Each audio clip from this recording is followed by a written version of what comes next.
بنی اسرائیل میں ایک نہایت ہی فاسق و فاجر انسان تھا جو اپنی بد کرداریوں سے کبھی باز نہ آتا تھا۔ اہل شر جب اس کی بدکاریوں سے عاجز آ گئے تو اللہ تعالیٰ سے اس کے شر سے محفوظ رہنے کی دعا مانگنے لگے۔ اللہ تعالیٰ نے حضرت موسیٰ علیہ السلام کی طرف وحی کی کہ بنی اسرائیل کے فلاں شہر میں ایک بدکار نوجوان رہتا ہے، اسے شہر سے نکال دیجیے تاکہ اس کی بدکاریوں کی وجہ سے سارے شہر پر آگ نہ برسے۔ حضرت موسیٰ علیہ السلام وہاں تشریف لے گئے اور اسے اس کی بستی سے نکال دیا۔ وہ قریب ہی دوسری بستی میں چلا گیا، پھر فرمان الہی ہوا کہ اسے اس بستی سے بھی نکال دیجیے۔ حضرت موسیٰ علیہ السلام نے اس کو اس بستی سے بھی نکال دیا تو اس نے ایک ایسے غار پر ٹھکانہ بنایا جہاں نہ کوئی انسان تھا اور نہ ہی کسی چرند پرند کا گزر تھا۔ قرب و جوار میں کہیں آبادی نہ تھی اور نہ دور دراز تک سبزے کا کوئی پتہ تھا۔ اس غار میں آ کر وہ جوان بیمار ہو گیا۔ اس کی تیمہ داری کے لیے کوئی بھی شخص اس کے پاس موجود نہ تھا جو اس کی خدمت کرتا۔ وہ ضعف اور ناتوانی سے زمین پر گر پڑا اور کہنے لگا، کاش اس وقت اگر میری ماں میرے پاس ہوتی تو مجھ پر شفقت کرتی اور میرے بے بسی اور بے کسی پر روتی۔ اگر میرا باپ ہوتا میری نگہبانی اور نگہداشت اور مدد کرتا۔ اگر میری بیوی ہوتی تو میری جدائی پر روتی۔ اگر میرے بچے اس وقت موجود ہوتے تو کہتے، ہمارے رب عاجز، گنہگار، بدکار اور مسافر باپ کو بخش دے، جسے پہلے تو شہر بدر کیا گیا، پھر دوسری بستی سے بھی نکال دیا گیا، اور اب وہ غار میں ہر ایک چیز سے نا امید ہو کر دنیا سے آخرت کی طرف چلا ہے، اور وہ میرے جنازے کے پیچھے روتے ہوئے چلتے۔ پھر وہ نوجوان کہنے لگا، اے اللہ، تو نے مجھے والدین اور بیوی بچوں سے دور تو کیا ہے، مگر اپنے فضل و کرم سے دور نہ کرنا۔ تو نے میرا دل عزیزوں کی جدائی میں جلایا، اب میرے سراپا کو میرے گناہوں کی سبب جہنم میں نہ جلانا۔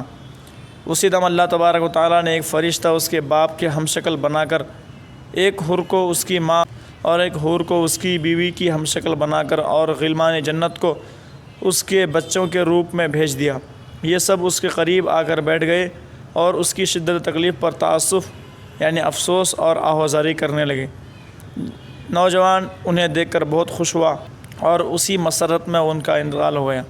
تب اللہ تبارک و تعالیٰ نے حضرت موسیٰ علیہ السلام کی طرف وحی کی کہ فلاں غار کی طرف جاؤ، وہاں ہمارا ایک دوست مر گیا ہے، تم اس کی تکفین و تدفین کا انتظام کرو۔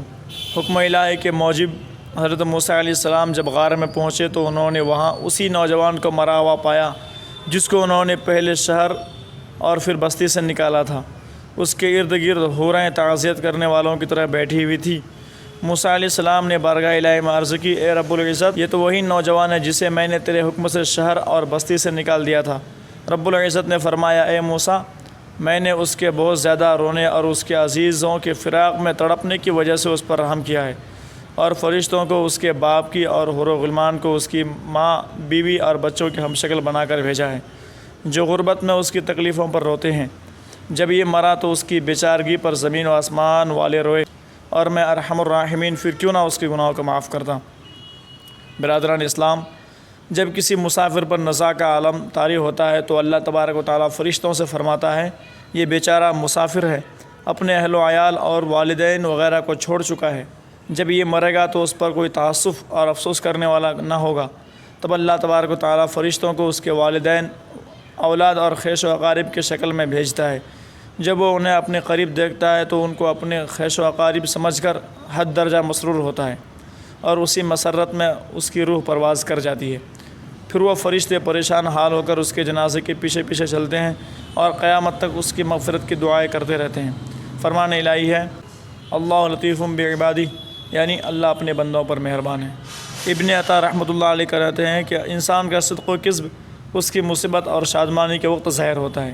جو شخص شادمانی اور خوشی میں تو اللہ کا شکر ادا کرتا ہے، مگر مصائب میں فریاد و فغاں کرتا ہے تو وہ جھوٹا ہے۔ اگر کسی کو دو عالم کا علم عطا کر دیا جائے، پھر اس پر مصائب کی الغار ہو اور وہ شکوہ و شکایت کرنے لگے تو اسے اس کا یہ علم و عمل کوئی فائدہ نہ دے گا، یعنی یہ علم بیکار ہے۔ حدیث قدسی ہے، اللہ تبارک و تعالیٰ ارشاد فرماتا ہے، جو میری قضا پر راضی نہیں، میری عطا پر شکر نہیں کرتا، وہ میرے سوا کوئی اور رب تلاش کر